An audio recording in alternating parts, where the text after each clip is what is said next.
I just prefer not remembering what I actually wrote in the abstract and prefer to do a little bit of improvisation. So, let's start. First of all, I'm actually very thankful for being here, also because I had the occasion to meet again and hear some of the people who actually inspired my research, and some of you are actually in this room. You know who you are. Besides that, it has been also a marvel to have some of my dearest friends are here at the same moment, in the same place. So this was one of the most beautiful conferences I've ever attended. Now, with Maurizio, we actually have a running gag.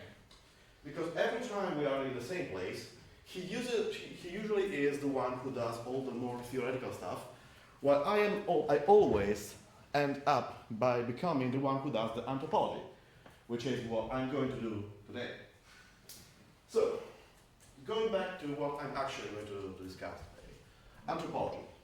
Anthropology in that specific way in which it relates to the Trinitarian ontology we have been discussing so far. An anthropology that I will discuss through the concept of epektasis in Gregory of Nyssa. Gregory of Nyssa, who is with us here today. And I will try doing this by employing as a framework some aspects of Emanuele Gabellieri's idea of metaxology. The idea of metaxology, in as much as how I understood it, is the idea of developing a science de connexion, so a knowledge, rather than science, I think, a knowledge of the connections that takes, where there's a specific importance of a perspective that is opened up through the in-betweenness. And I think that the concept of epektasis names precisely the kind of process through which we navigate a form of in-betweenness. Now, the idea is also taken from another book, which is also from the field of the recent French phenomenology, is this book by Philippe Nozil. It's not the most well-known, he's actually the chief of the Anselmiana University. He also discussed a bit the idea of epektasis, and he proposed this, one of his slogans in the later part of the book, is the idea of habiter l'entre-deux. So inhabiting the in-betweenness as vagabonds. And in Nozil's idea, in this way of inhabiting the world, of processually inhabiting the world, we can see, or we can even use, or conceive the world as a form of sacrament in a way that we somehow, through creation, we can strive towards God. Now, a little bit of history. The term epektasis is actually kind of early in the Christian sources, and it doesn't exist as such, actually. It's a way of naming something that is found for the first time in St. Paul, the letter to the Philippians 3.13. I will read the letter. I can only say that forgetting that all that lies behind me and straining forward to what lies in front, I am racing towards the finishing point to win the prize of God's heavenly call in Christ Jesus. Also 13 and 14. Now, this straining forward, epekteinommenos, which has been translated in the Vulgata as extendens. And I think this is precisely my point here. There is the process of epektasis is a process of extending towards, and this extension has as its implication the fact that we require a distance, a separation, but it's a separation that has to be conceived as what one of the authors that are constantly mentioned by Professor Gabellieri in the Metaxology, Simon Weil, would describe as a separation. Toute séparation est un lien. So every separation, all separation are forms of binding. So at the same time, in the idea of epektasis, we have the idea of a space, a theoretical space that can be traversed, that creates a distance, a separation, but is a distance of two polarities that are still in contact, And these two polarities can be connected through this process of epektasis, understood as a spiritual progression.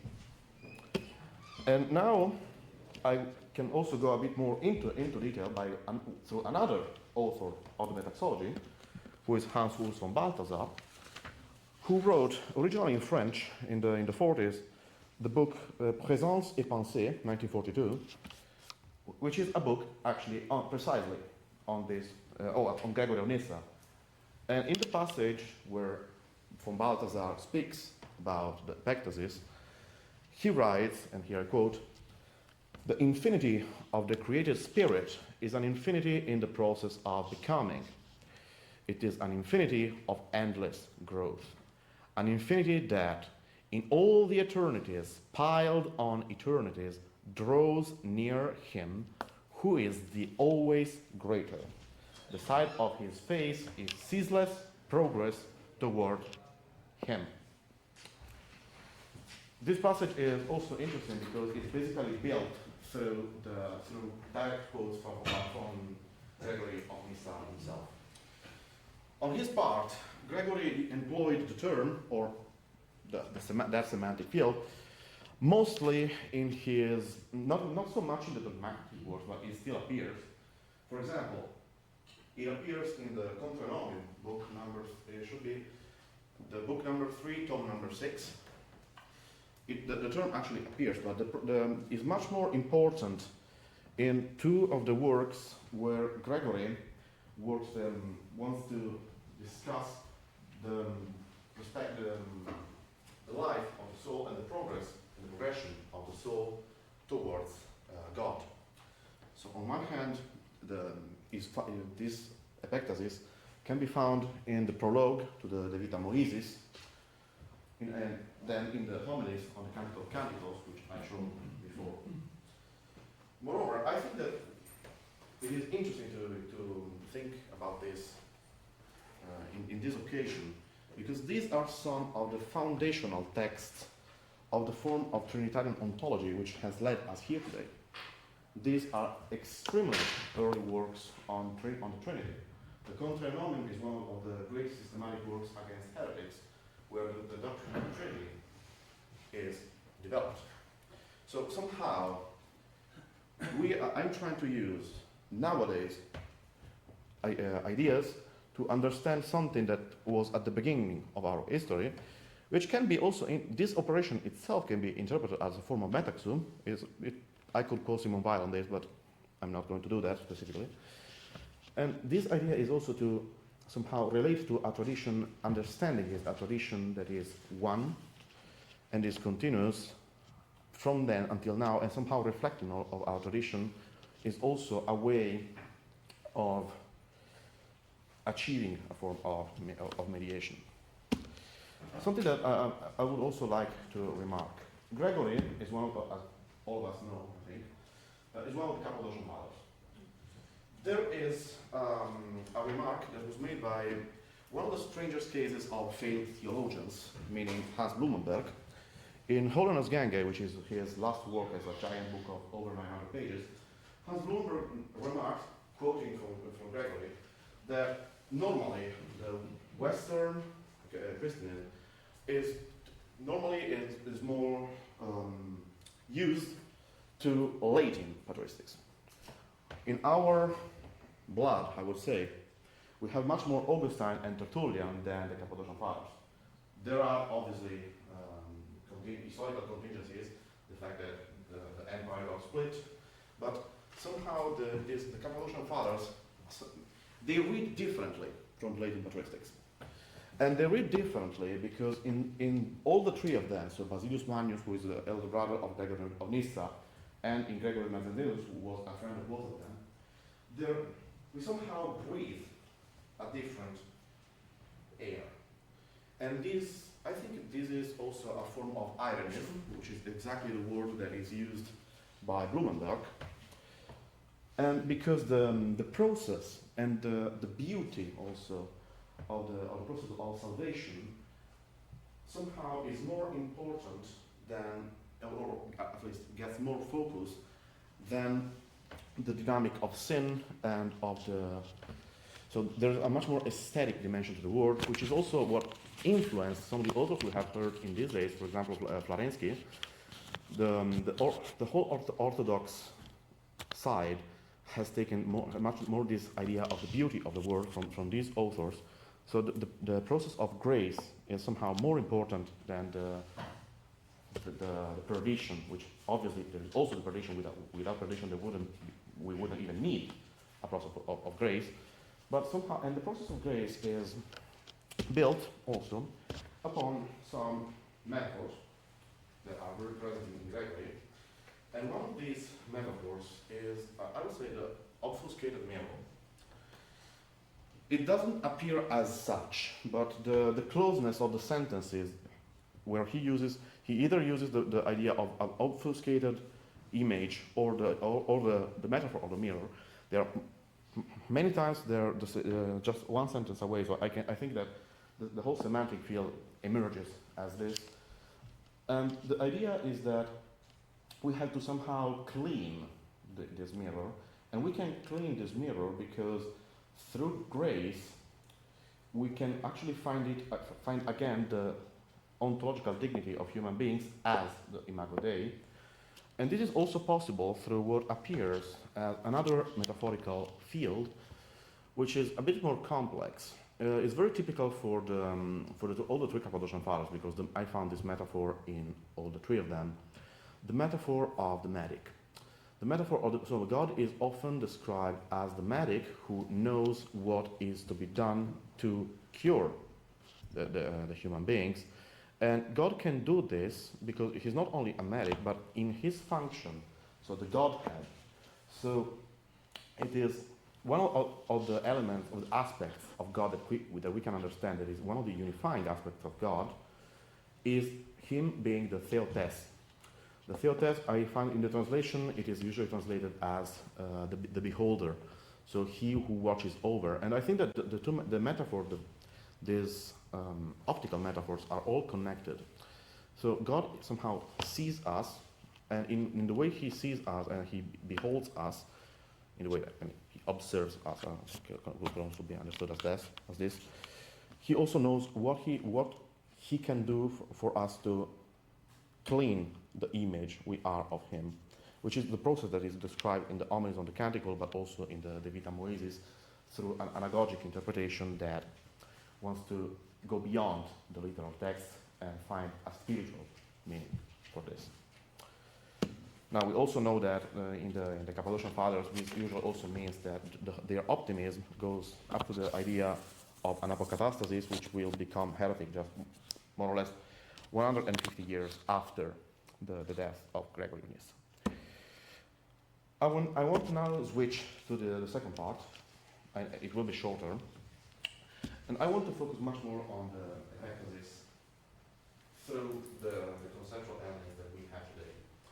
And I think that the process of Epektasis has a historical dimension, a historical dimension, and also a temporal dimension. The historical dimension is here not so important, well, it's not so interesting, because it simply means that the historical requirement to be able to think in terms of the Epektasis is the eruption of transcendence into the finitude, which is the process that is described by any treatise on the theology of history. But I think that at the same time, the fact that somehow we need this historicity as something in the past, as something that belongs to our tradition, and the effect it has on our on the inheritance of this tradition, is also what links it to the temporal aspect, which is the way we incarnate this temporal experience. So what I'm saying is that on the temporal side of things, Epektasis requires some specific events to happen in order for us to be able to think of it, and at the same time we have to incarnate this process, which is a process of spiritual progression of the single soul towards God, which is also an infinite progression, and we need to have both of these things together. Marion wrote an essay on this idea, And he wrote that Epektasis is a reinterpretation of the present on the basis of the memorial that gives it as a pledge and of the eschatological call that provokes its accomplishment. This is a temporality where the present, always already anterior to and in anticipation of itself, is received to the extent that the past and the future, in the name of the Alpha and the Omega, give it. So the idea is that we somehow inherit this idea, which also we inherit a form of promise, and at the same time, specifically through Epektasis, we can somehow incarnate it in us as one of the possible styles of temporality, which is an idea that appears here in Jean-Jacques Lacoste. Lacoste, he also described the concept of Epektasis in one of his first works, L'expérience et l'absolu, so Experience and the Absolute. Lacoste described the Epektasis as a way of somehow incarnating the eschatological time within oneself, also through a process of beginning again and again through an indefinite end, which is also somehow made possible by the fact that the absolute, as Lacoste considers it, the absolute is a promise of relation. L'absolu, c'est une promesse des relations, which is also connected, I think, at least we can understand it better, if we also refer to a passage by Jean Danilou, which I think Marion had in mind when he wrote his own passage. Danilou said that the spiritual movement, so the Epektasis, is a synthesis of change and continuity. It is a duration in which the present is rich with the whole of the past.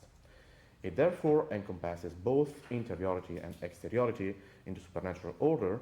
It means that God is both internal to the soul through the graces it has received, through the degree of participation that it is its own, and at the same time external to it inasmuch as its ousia remains infinitely transcendent. So it's a style of temporality that is progressive but also recurrent without an end. And I think that this is precisely a way of conceiving of what happens in the space of in-betweenness. So what happens, a process that is active in the entre-deux. This I want to specify. It is metaxological in as much as this Epektasis names one of the possible processes that happens in this space. I'm not solving metaxology. I'm just adding something to it. And I also think that this can also be understood as both in at least two ways of transcendence. One is the transascendence, because the soul strives towards the always greater, always towards God. There is a process of ascension, but also is a form of transdescendence, in as much as this process is made possible by the fact that we are the Imago Dei, and we have to rediscover our dignity through the Imago Dei. These are two terms that have been employed by Jean Craich in his book Transcender. And what I also think, which is also taken from Blumenberg, actually, from Blumenberg and from his one of his interpreters, Gianni Carchia, is that we have here a manifestation of a form of dynamic Platonism, or even a Platonism or from immanence. So one of the ways I think I can understand this, the metaxological idea, by also using this concept that appeared in a context linked to Trinitarian ontology, which is also the way to which we can understand the anthropological implications of the Trinitarian ontology by Gregor Nyssa, is by conceiving this space as precisely a way of having an infinity, so a progress, a perpetual progress that is always recommencing. That in some passages there's even this idea that the soul somehow forgets what it has already achieved and has to achieve something again. And there's this ascensional pattern which emerges throughout the homilies. It has always to begin again. And even the fact that Gregory himself considered his homilies an incomplete work, I think it somehow reflects this aspect.